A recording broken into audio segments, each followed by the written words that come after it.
Hi friends, this is Angelica. Thanks so much for joining me here on the Greateries YouTube channel.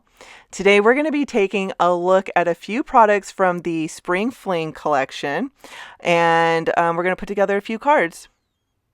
I want to start first with the Spring Snowdrops stamp and stencil set. On the back of the packaging, you're going to find an illustration of what the fully stamped and stenciled image looks like. So I've already started, I already put the bottom layer of the cluster of stems in my MISTI, and I'm going to be stamping onto Express It blending card. This is the paper that I use when I'm coloring with my Copic markers. Today I'm not going to be coloring with my markers, but I am going to be coloring with colored pencils, and I love using the colored pencils on top of my alcohol markers. When I'm done coloring, I'll use pencils just to add some fine details, and the pencils, just the pigment sits really nicely on top of this really smooth surface, so I thought I would stamp the snowdrops, the spring snowdrops, onto this paper and then use my pencils to color. So what I'm doing on the first panel, I did stamp two panels. I just showed you what the layers of the stamp set look like when you stamp them out. And then this panel is what I'm going to be coloring. So I just added the first stem stamp, and then I used the stencil to outline where the snowdrops are going to be, and I'm going to finish adding the details with colored pencils. I'm using Luminance colored pencils. I received these at Christmas. They were a lovely gift, and this is the first time that I have pulled them out and did a full-on coloring session with them. When I'm coloring with colored pencils, I do like to put another medium down for my first layer. It just helps with time. So whether it's Copic markers or for this panel, I used ink to lay down the initial color, and that just saves on time and saves on pigment. Pencil pigment tends to be pretty expensive, so I use my pencils more as top layers than coloring a whole scene with colored pencils. I did lose my lines here with the stencil. The yellow I had picked to stencil the petals with, I just stenciled it a little too light. So I put that stencil back over the image and used a yellow pencil to bring back those edges. And I'm also doing like a light source coming from the right side. And so the left side of the petals are going to be a little darker. Now I'm not going to do a lot of focus on this panel because I'm going to color a second panel with the spring frame.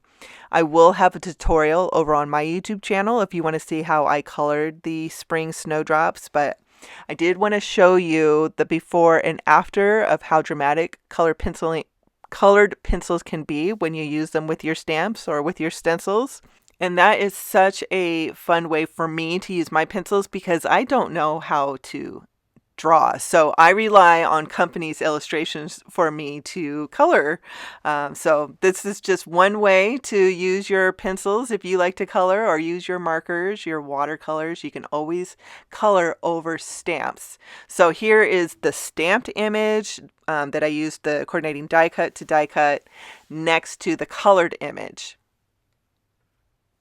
Okay, now I'm going to put the pencils aside for a couple minutes and I'm going to stamp another panel. This time I'm going to work with the spring frame. This is a red rubber background stamp, and it does have a coordinating die set, which I will be using later once I'm done coloring. So I'm going to get this set up in my MISTI.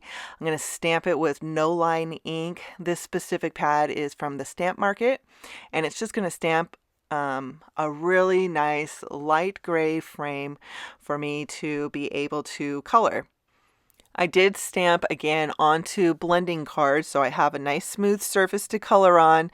Some people like to color on more of a textured surface, that, something that has a lot of tooth to it, but I love smooth surfaces. That's just what I prefer. So I am going to take a olive yellow pencil, and I'm just going to color in and draw in all of the vine leaves and stems.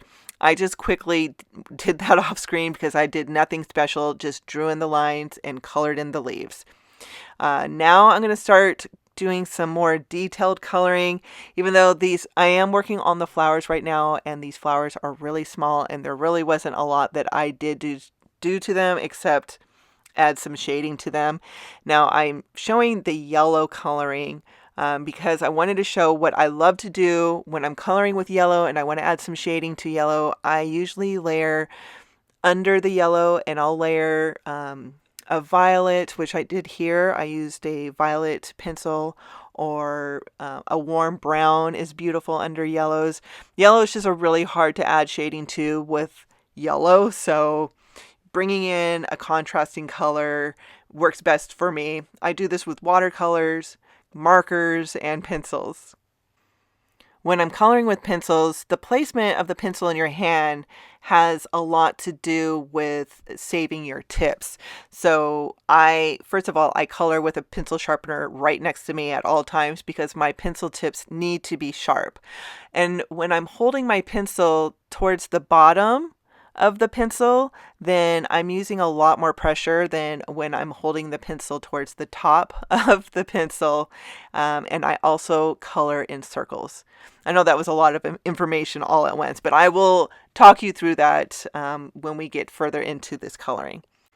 So now I'm going to work on the stems and the leaves of this frame, and I'm using a raw umber pencil first just to add a nice dark line to the back of this specific vine, and I'm going to layer moss green right on top of the raw umber. And I'm not using a lot of pressure, but I am coloring in really small circles, so I am mixing the moss green and the raw umber pigments together. So there's not going to be just a really contrasting dark brown line on the back of this vine. I'm mixing the colors together, and I'm not sure if it's picking it up on camera. I could see it in person. I did zoom in so you can see closely what I'm doing. So I am using 4 colors in this really small area. I am all about layers and using lots of colors. Is that the right thing to do? I don't know. That's just what I do. So I started with the raw umber and then moss green. I brought in the olive yellow just to blend those colors out. And now I'm finishing with this really bright yellow green. Another thing that I have with me when I'm using colored pencils is a brush. So you're going to see me constantly brushing the panel with a dry paintbrush, and this was a super inexpensive paintbrush. I don't remember where I got it. I think it was open stock at like Joann's or something, and it couldn't have been more than $5. I just needed a soft brush to brush away any pigment. I am left-handed, obviously, and I have been smearing ink and pencils across my papers my whole life. And if there's any left-handed friends out there, I know you know exactly what I'm talking about. So that brush is just going to save me a lot of headaches and erasing, because these pencils, they don't shed as much as other brands do, but they're pencils. So there is going to be a little bit of flakes here and there. So you want to have a brush just to get those flakes off and you're not smearing the pigment anywhere by accident. So I've worked my way around the panel and I'm at the very last corner. I'm going to slow the coloring down just so you can see how I color in real time. I am a slow colorer, so this panel did take me way over an hour to color, but that's totally okay. This brings me peace. I had something playing in the background and just really zoned in on coloring and was able to tune everything else out. It's been a pretty tough couple weeks for me. I've had to do a lot of healing. I hurt myself, so I have been really itching to get back to crafting, but I had to take some time off so I could heal and not hurt myself moving around. So this coloring session was well needed, and I had a lot of fun just playing with these pencils, figuring out what new color combinations I liked. And this green combo right here that I'm using is so lovely. In fact, I used the green, the yellow olive pencils so much. It's almost half halfway gone just from coloring on this vine and on the Snowdrops panel. I used a lot of that green. You can see I have two different surfaces on screen. I started the Snowdrops panel on my craft mat, and I realized I don't like coloring on soft surfaces, and I've always colored on a glass surface, but I can't have glass anymore when I'm doing videos because my lights reflect so bad off of it. So that's why I had the camera zoomed in so far. Well, I wanted you to see what I was doing, but also um, I needed to use a glass surface so I could really take advantage of the tips of these pencils. And talking about tips, one thing that is hard with certain pencils is not only keeping your tip sharp, but also not breaking that tip. My Prismacolor pencils are notorious of breaking all the time because they are such soft tips, but these pencils are so sturdy. My Polychromo pencils are really sturdy too, and these are just as lovely. I'm going to use the last pencil here to finish my coloring, and this is Prussian blue. This is the darkest blue in this 40 pencil collection. It is not the darkest blue pencil that I have in my craft room, and this wouldn't be my first pick for a dark blue, but this is what I had on my desk, so I'm going with it. Dark blues are my favorite, whether I am using Copic markers, if I'm coloring with markers, if I'm coloring with watercolors. I like to go back and just hit those really deep spots with an indigo colored pencil, and I usually use my Polychromo indigo pencil to add that final detail work. This Prussian blue is beautiful. It's just a little too blue for my taste. I wish I had just pulled out my indigo blue to do this, but it still is beautiful. It mixed well with the other colors. It just turned more of a dark teal. Like if you're familiar with the Distress ink line, it's very peacock feathers when you're looking at it closely instead of it being almost like a cool toned gray look to it. I guess that's what I'm trying to say. And I just realized, I've been talking this whole time, kind of looking at the screen. I forgot to tell you, when I zoomed in my camera, I lost a lot of workspace, and I didn't realize that until I was editing this video. So there is some coloring down at the bottom of the screen, off screen, and I'm sorry about that. But overall, that is what I do when I'm going to color stamps. Or not stamps, but stamped images. That's how I colored stamped images.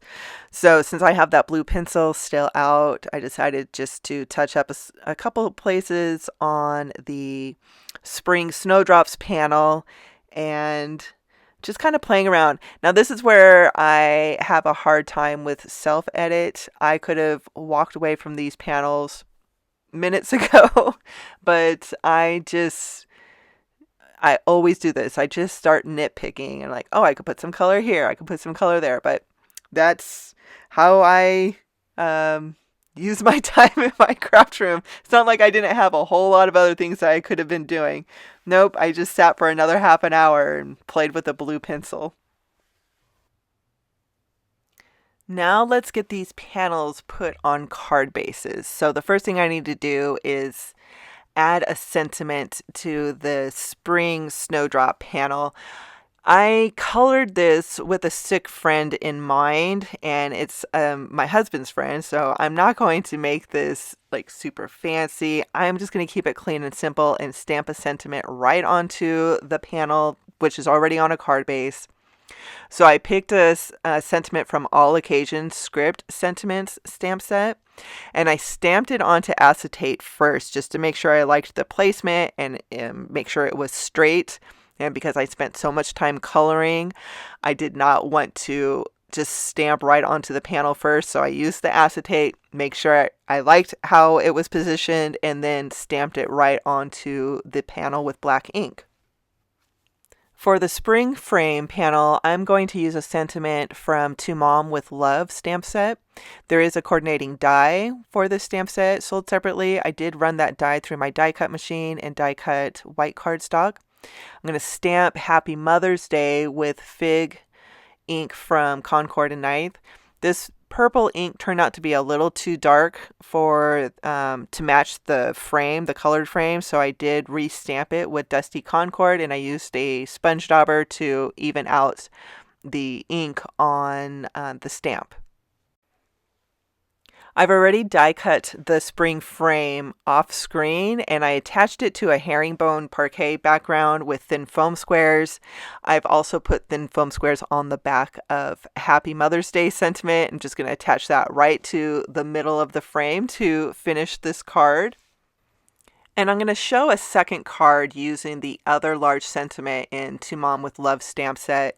And I stamped that sentiment with speckled egg distress oxide ink and attached it to a print shop modern botanical background. Then I'd put together one more card on screen, and I used the Botanicut's lilac die to make a few lilacs. Betsy has already made a tutorial on how to use the lilacs and the botanical modern background I just showed. So if you want to see how to put those together, how to put these flowers together, there are tutorials already on this channel you can check out. So I did make the lilacs off screen. I used Distress Oxide inks to color white cardstock and then glued the pieces together. And now I'm going to glue them onto this background. I made the background with the Square Dance die, the Greetery Square Dance die. I die cut cream paper with the die, glued it onto a card panel, and now I'm gluing the stems onto the lattice before attaching the flowers with thin foam squares.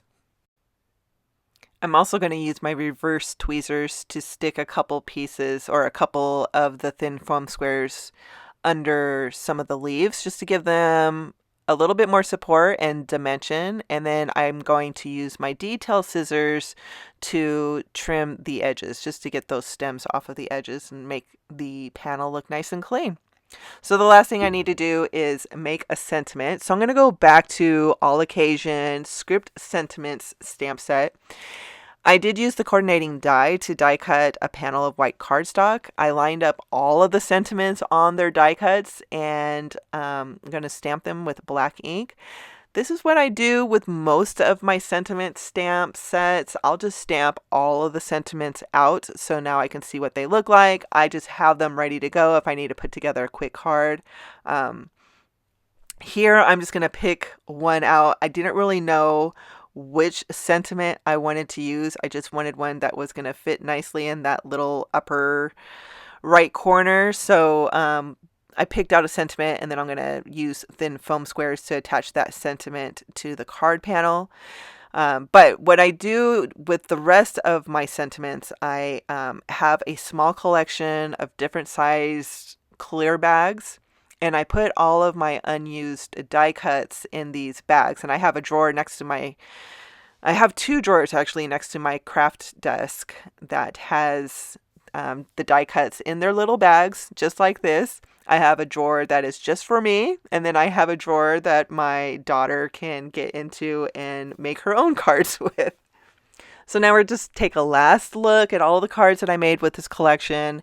The basket right here, the seagrass basket, there is a tutorial on the Greeteries channel if you want to check out that basket and how to make it. So adorable. It is a die in this collection. I just love all of these cards. They're so happy, and I love the florals. I'm just ready for spring. So that finishes this video. I want to thank you so much for hanging out with me. I am so glad I was able to go through some of these products with you. I'm so sorry I missed the reveal, but I hope that I was able to give you some ideas and inspiration on using these products. Leave a comment down below. Let us know what you think. And I want to thank the Greetery for letting me come and hang out with you. That is all that I have for today. Take care, friends.